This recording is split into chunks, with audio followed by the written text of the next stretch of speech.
ก็ขอเจริญพรมายังสถาญาติโยมพุทธศาสนิกชนพุทธบริษัทต่างหลาย ขอธรรมสวัสดีมายังป้าอุ้ยแม่อุ้ยลุงป้านาอาสถาญาติโยมสาธุชนตลอดถึงเด็กละอ่อนเยาวชนนักเรียนนักศึกษาผู้สนใจในทางธรรม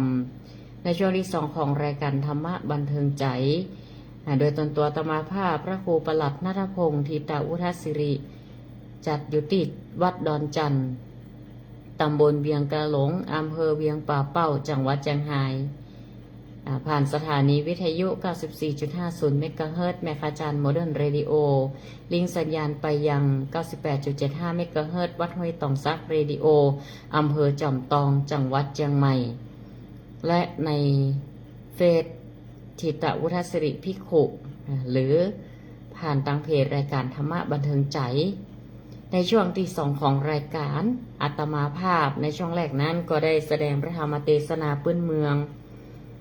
เรื่องมหาอุปโคตมัดพญามารผูกที่5ผ่านไปซึ่งพระธรรมเทศนามีด้วยกันอยู่6ผูกสัปดาห์หน้าติดหน้าก็จะจบแล้วเนอะสถาญาติโยมอาตมาภาพก็จะได้ใช้เวลานี้ในการบรรยายสรุปอีกครั้งหนึ่ง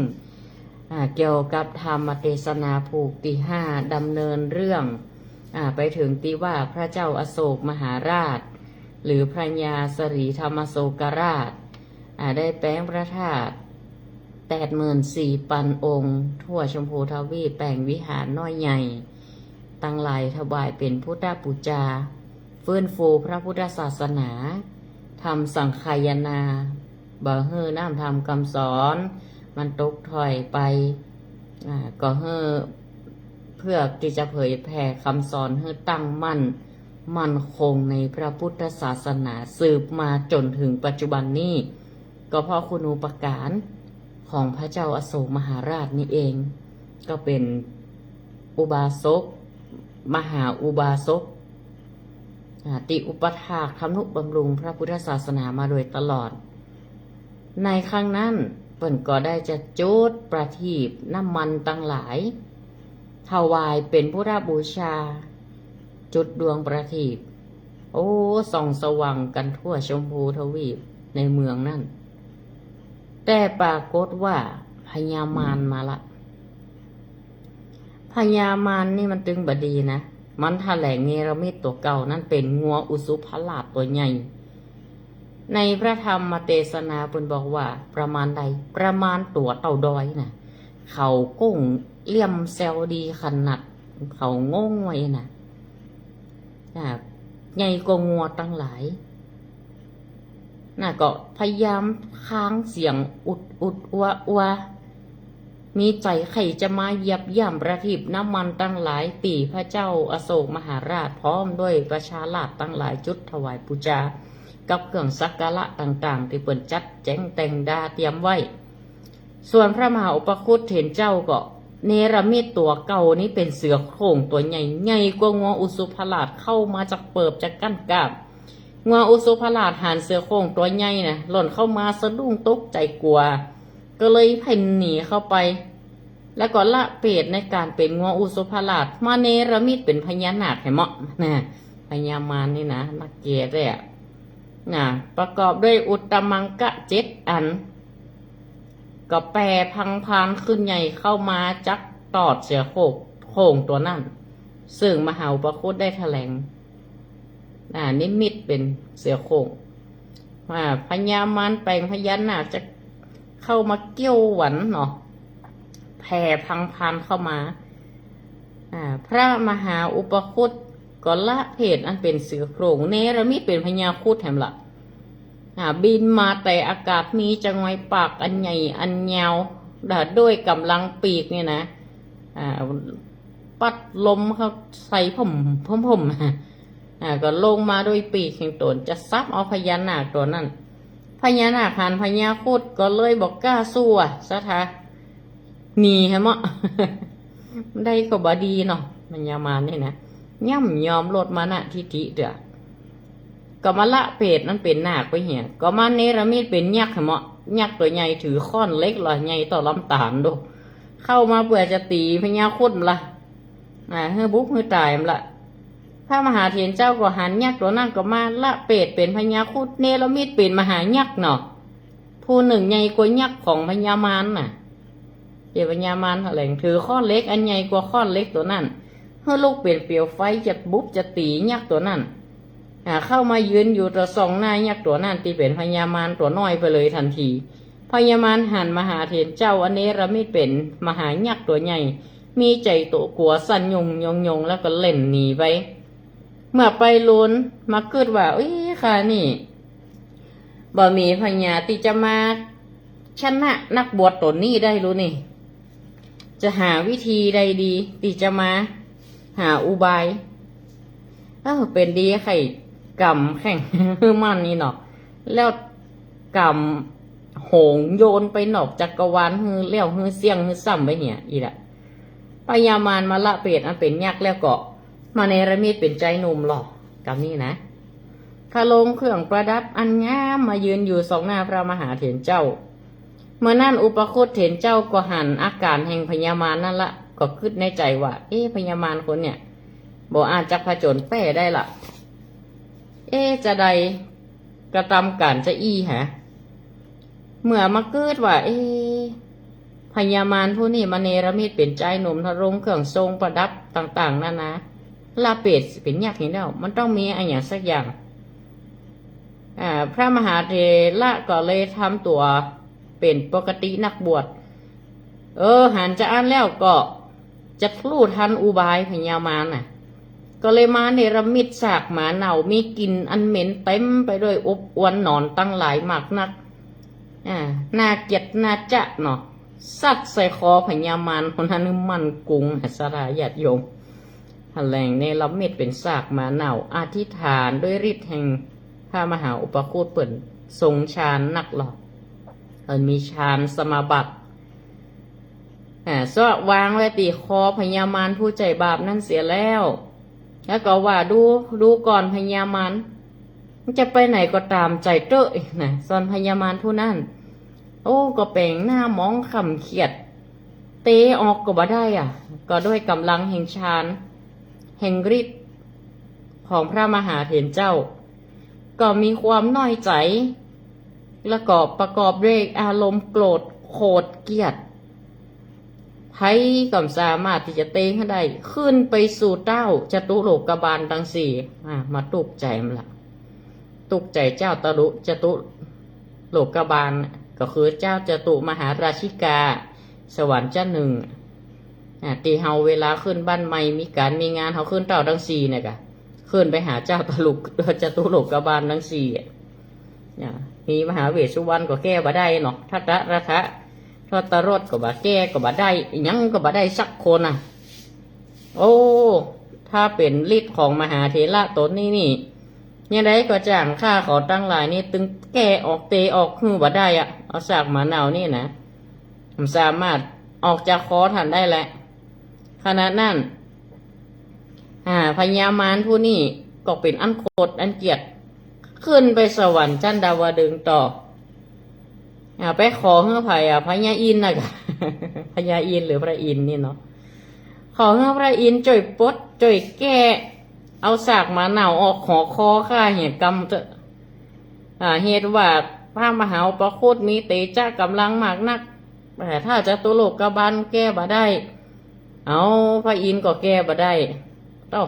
พอนางฟ้าบริวารตั้งหลายเป็นตาดีแสดงสีฐานหน้าตาอันเกียรติอันจะเนาะสากมาเน่าเหม็นอบอวนไปในสวรรค์ไปถ้าใดก็เหม็นตึงถ้าพญามารดีโกรธดีเกียรติโดยอายก็อายข้าที่แก้เหิมได้พระอินทร์ก็แก้บ่ได้ป้นไปสู่สำนักพญาพรหมพอร้อยเพื่อจะได้พญามารก็ขึ้นไปหาพระพรหมบุญละสูงชั้นสูงขึ้นเหมาะมหาพรหมก็ว่าสากหมาเน่านี่อย่ามาเตะหยักเตะเย็นได้เตะตึ้งบ่ได้บ่เคลื่อนบ่ค่ายไปไหนแล้วเป็นคนใดติมัดนี่พัดคอทันนี่พญามารว่าภิกษุตนหนึ่งเจ้าพระคุตเถรเจ้าเอาเนรมิตเอาสากหมาเน่ามามัดคอข้าพระเจ้าดีนี่พระพรหมก็เตะมหาเถรเจ้าตัวนี้นี่เพียงกำลังฤทธิของข้านี่ สามารถจะปลดออกคอท่านได้เพราะว่าพระพุทธเจ้าน่ะเปิ้นได้ทำนายเอาไว้แล้วว่าเนี่ยพระพรหมอยู่เหมือนหรอโลกจักรวาลแตกดับเมื่อใดก็มันก็ไปไหนพระพรหมนี่นะคำว่าพรหมนี่นะทำพรหมก็เลยมีมณฑิฐิของบางจั่นบางตนนะคล้ายๆว่าตัวเก่าไปสร้างโลกเนี่ยก็มีใหญ่กว่าคนอื่นก็มีก็เพราะว่ามันอยู่เหมือนห่างไกลจากพระนิพพานเพราะด้วยกำลังแห่งฌานสมาบัติอยู่ห้าอานิสงส์มันนักเกินก็เลยได้มาเกิดด้วยเปิดง่ายก็เลยหลงคิดไปตัวว่าสถาญาติโยม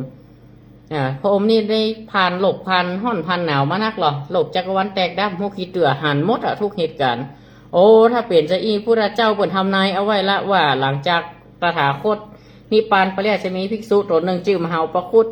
จะมาพาปัญญามานโอ้ค่ะนี่แก้ตึงบ่ได้เปิงลุยเนาะอันก็ต้านเนาะต้องไปหาท่านมหาอุปคุตเฮือนบเฮือน้อมอ่อนน้อมความตนเหียไปเฮือเปิ่นแก้เปิ่นปดเปิ่นปล่อยบดีแข็งกระด้างต่อเปิ่นพญามารได้ยินกำอันมหาพรหมนะหาอะไรบ่ได้ในซากมาเน่าส่วนมารผู้นั่นเนี่ยไปอยู่ที่ใดมันก็ไปที่หั่นแล้วก็กล่าวซึ่งมหาเถรเจ้าก็แสดงความอ่อนน้อมว่าโอ้ขออินดูผู้ฆ่าเตอะอีนะขอปลดปล่อยอันซากมาเน่าที่ท่านได้เอามาผูกคอมัดคอขอโอยขอพายแล้วครับนี่อายเปิ่นไปทางใดก็อายเปิ่นอีน่ะอุปคุตเถรเจ้าว่ากล่าวซึ่งพญามารใจบาปว่าโอ้พญามารเขาจะไปแก้ให้ท่านได้แต่ท่านไปตีนเขาซิเนรุราชปุ่นเหรอเขาซิเนรุมันสูงเหรอตั้งตระงาสูงปลายมียอดมันไปแถวสวรรค์เจ้าดาวดึงบุรุษในไตรภูมิพระหลวงปนพรรณนาเอาไว้เขาก็จะปล่อยซากหมาเน่าให้แก่ท่านขณะนั้นก็ไปตามมหาเถรเจ้าบอกด้วยอับอายขายขี้หน้าตัวโอ้โดยขณะนั้นส่วนอุปคุตกับปลาไปตีนเขาโพดซากหมาเน่าแล้วจะคอแล้วพญามารใจบาปนั่นแล้วก็เอาผ้ากายกำพลผืนหนึ่งอันยาวมัดผูกคอพญามารผู้ใจบาปไว้กับตีนเขาสิเนรุราชคือมันกุงสามารถที่จะคดเกลื่อนดิ้นได้นะจะดิ้นก็เหมือนกับว่าภูเขาสิเนรุราชจะสนั่นวันไหวจะแตกระเบิดว่าเพื่อหยังเขาจะแก้ให้ท่านหลังจากตีฉลองมหาเจดีย์ตั้งหลายตึงมวลของพระญาพญาอโศกพญาธรรมโศกราชหรือพระเจ้าอโศกเนี่ยเนาะตีได้จัดเอาไว้เสี่ยง7 ปี7 เดือน7 วันก่อนเฮือแล้วเฮือสิ้นก่อนตามนั้นก็จะมาเตมัดเฮืออยู่นี่นะพอโคตรเนรมิตหลังจากที่งานผ่านพ้นไปพญามหาเถรเจ้าก็พยายามไปหูว่าพญามารเป็นจะได้ก้ามเดียวนี่ก็เนรมิตเป็นเนื้อตัวอันอ่อนละเอียดเนาะเพื่อจะไขฟังเสียงแห่งพญามารมันว่ามันเกลียดมันกึดอย่างใดในขณะนั้นเองพญามารก็มาละปิดอันให้ของตัวเก่าละคือมานะกาแข็งนั้นเริ่มทดถอยลงละมหาประคุตก็ว่าในคณะตีพญามารเนี่ยเริ่มมีจิตใจความกระด้างเริ่มอ่อนไหวลงละควรที่จะสอนได้ละในขณะนั้นเพราะว่าพญามารมันระลึกถึงคุณของพระพุทธเจ้ากรรมอันมีโทษต่างๆนานาตีพญามารได้กระทำต่อพระพุทธเจ้ามานักหนาป้าป้าเหมือนกันบอกว่าคัดขวางการตรัสรู้คัดขวางการออกบวชเนรมิตสปะสเปดเอาตัณหาราคีอรดีลูกสาวมาแหมคัดขวางการตรัสรู้ธรรมอันจะได้บรรลุเป็นอนุตตรสัมมาสัมโพธิญาณแหมแต่ปอราธนาพระพุทธเจ้าเข้าสู่พระนิพพานแหมนี่นะเปิ่นก็ยังมีความอินดูขุนนายังซัดตั้งหลายแต่เนาะพระพุทธเจ้าเฮานี่บ่เหมือนในกาลบัดนี้ลูกศิษย์แห่งพระพุทธเจ้าตัวนี้บ่มีความเมตตามันมีความขุนนะมีความประพฤติกล้าหยาบกล้าขนองขนาดนี่นะต่อเฮาขนาดโอ้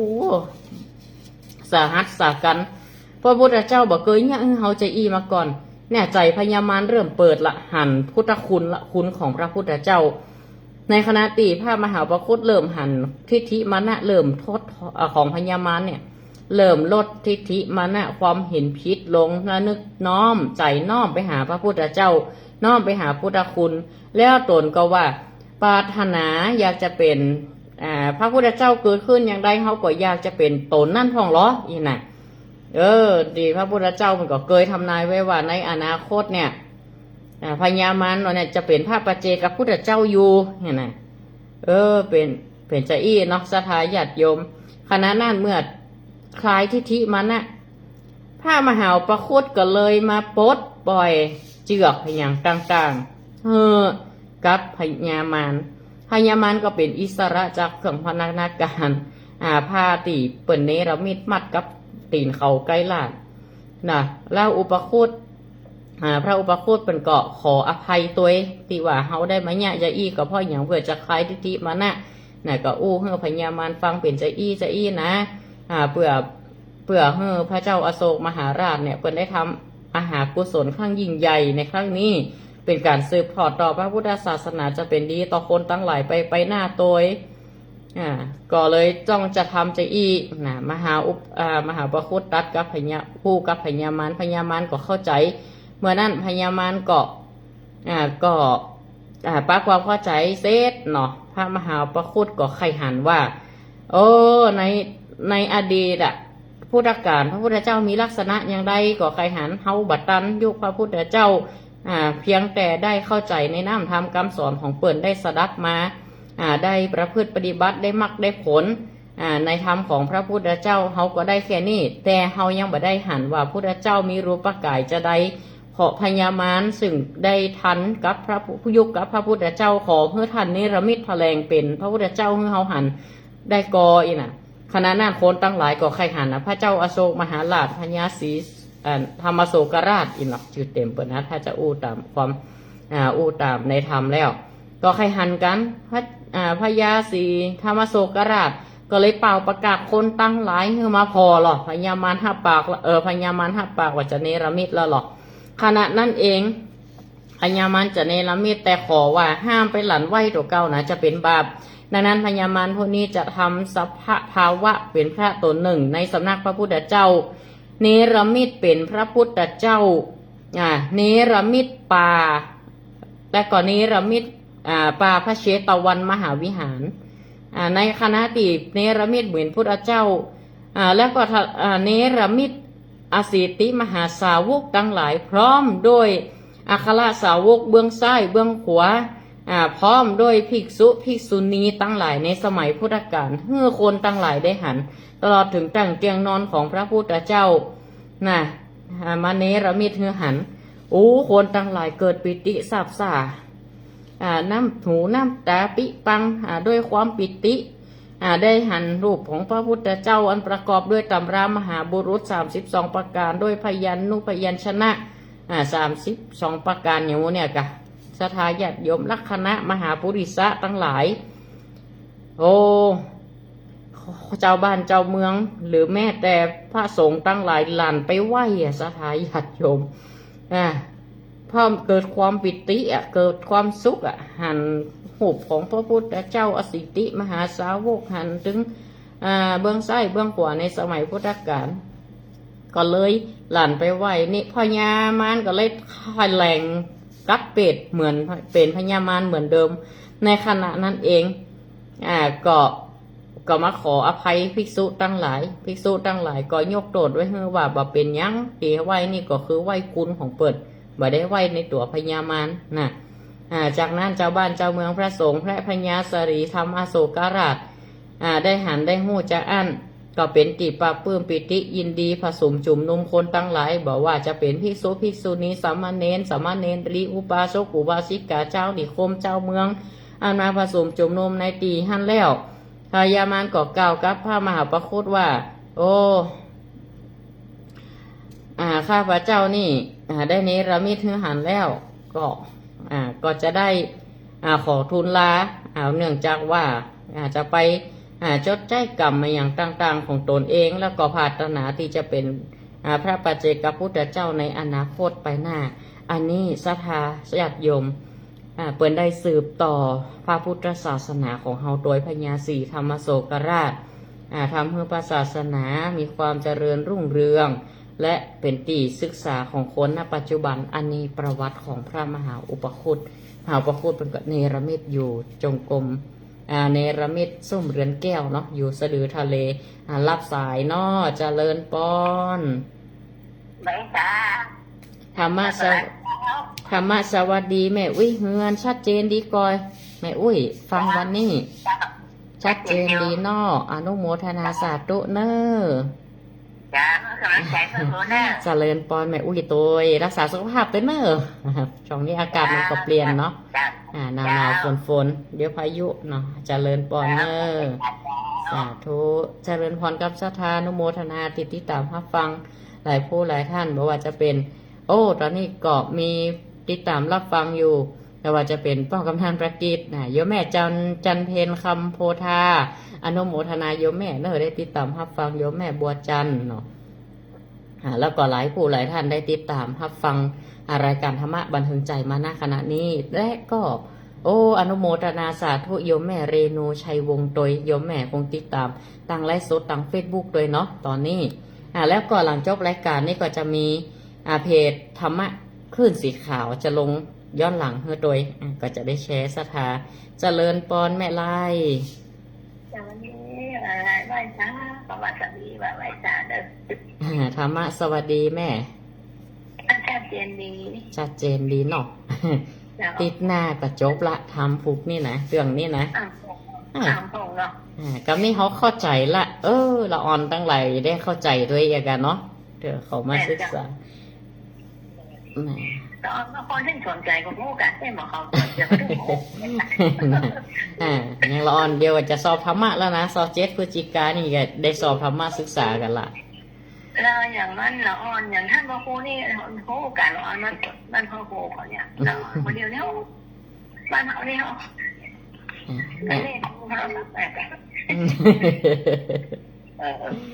ถ้าเล่นมีประโยชน์ก็มีนะถ้าเล่นมีประโยชน์ก็โตดมาหันเหมือนกันเนาะแต่กันเกี่ยวกับการเลือกอนุโมทนาแม่ไรเนอร์เจริญปอนนี่แม่เนอร์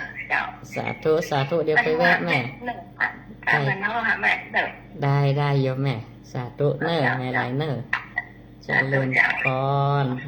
สายต่อไปธรรมะสวัสดีเจ้าแก่ด้วยสาเด้อท่านพระครูเจ้าแม่สุเตี้ยพันศิลปรสิเตี้ยมาขอบคุณเด้อติดตามอยู่เด้อโอ้โห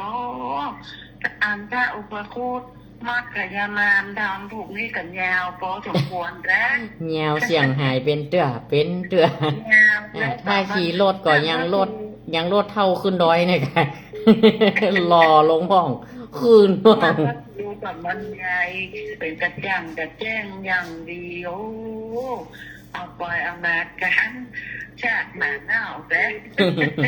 ไหนก็อายเพื่อนจำเป็นนะจำไม่ได้คนแก่คือจำไม่ได้เลยเพิ่งว่าเป็นพญามารเนาะแน่นอ่ะ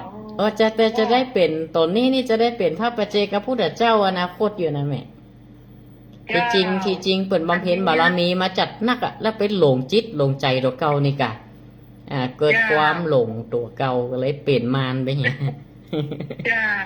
อันนี้โคนเอาทุกคนติอวดเก่งอวดร้อนอวดนี่เป็นนานเป็นขวางขัดขวางเพื่อนน่ะมันตึ้งมาดีสักอย่างเลยเจ้าเป็นห้องว่าเครื่องปิดกั้นความดีอีหรอจ้าอยากไหว้จ่าเด้อวันนี้นัดเต็มกันเลยเด้อวันนี้น่ะ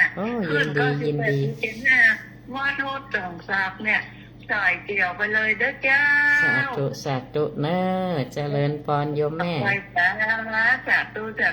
เจ้าเด้อธรรมะสวัสดี0963458026คงจะได้5 แผ่น 1 สายเนาะเพราะว่าเวลาใกล้จะหมดละเหลือแค่3 นาทีก็ติดตามกันใหม่แล้วก็ขอแจ้งเนอะวันนี้ครูบาพระประหลัดจำนันสุธีโลเจ้าวัดวัดสังกูทองวันนี้ครูบาเปิ่นแจ้งว่าเครื่องเปิ่นคัดข้องตีใจจัดรายการเนาะก็ของดจัดรายการถัดจากรายการธรรมะบันเทิงใจคงจะเป็นตังได้รอเปิ่นจัดต่อเนาะก็เดือดศรัทธาจะถามหาอะไรกันครูบาเปิ่นไปตังใดแล้วก็เห็นมาสายวางไปเห็นละสายวางไปเห็นละก็อันนี้ใหม่โทรมาใหม่ ตังคณะสถาสำนักสถาวัดหนองยาวเปิ่นจะมีงานปล่อยหลวงหลอกวันที่15-16นี่15นี่เป็นฉลองพัดยศท่านอาจารย์พระครูปริยัติธรรมวุฒิหรือว่าท่านอาจารย์พระมหาสมชาตินันทธรรมิโก เจ้าอาวาสวัดหนองยาวเปิ่นก็จะมีงานฉลองพัดยศฉลองสมณศักดิ์แล้วก็ปล่อยหลวงโดมเปิ่นโดยก็มีกันละเล่นมีมหรสพมีซอตัวเนอแต่กี้เข้าไปอ่านนะกำหนดการมีซอมีอย่างตัวประชาสัมพันธ์กับสถาญาติโยมโดยเฉพาะสถาขื่นสีขาวเฮาท่านตั้งหลายโอ้เวลาก็หมดลงแล้วอนุโมทนาขอบใจทุกเสียงทุกสายทุกสายตัวที่ได้โทรศัพท์เข้ามาหมดเวลาแล้วไม่ได้รับสายละเนอก็ขอบานปอนเพื่อสถาญาติโยมอนุโมทนากับต่างติดตามผ่านทางไลฟ์สดทาง Facebook โดยในเฟซทิตาอุทัศริภิกขุเฟซส่วนตัวหรือว่าทางเพจของรายการธรรมะบันเทิงใจตีได้ติดตามให้กำลังใจมาโดยตลอดในช่วงนี้ก็รักษาสุขภาพกันตัวอย่างใดประการใดประการหนึ่งนั้นก็ขอหน่วยอวยพรเมื่อศรัทธาเฮาท่านตั้งหลายมีแต่ความสุขความเจริญมีสุขภาพพลานามัยสมบูรณ์แข็งแรงเจริญด้วยอายุวันนะสุขะพละบัติพานธนสารสมบัติมันคันกุคู่กุคนการแสดงพระธรรมเทศนาปอสมควรเกเวลาเอวังก็มีด้วยประการฉนี้เจริญปอนเนอญาติโยมทุกท่านติดตามรับฟังรายการธรรมะบันเทิงใจในสัปดาห์หน้าทุกวันจันทร์อังคารเวลา 18:10 น.จนถึงเวลา 20:00 น.สำหรับวันนี้ก็ขอธรรมะสวัสดี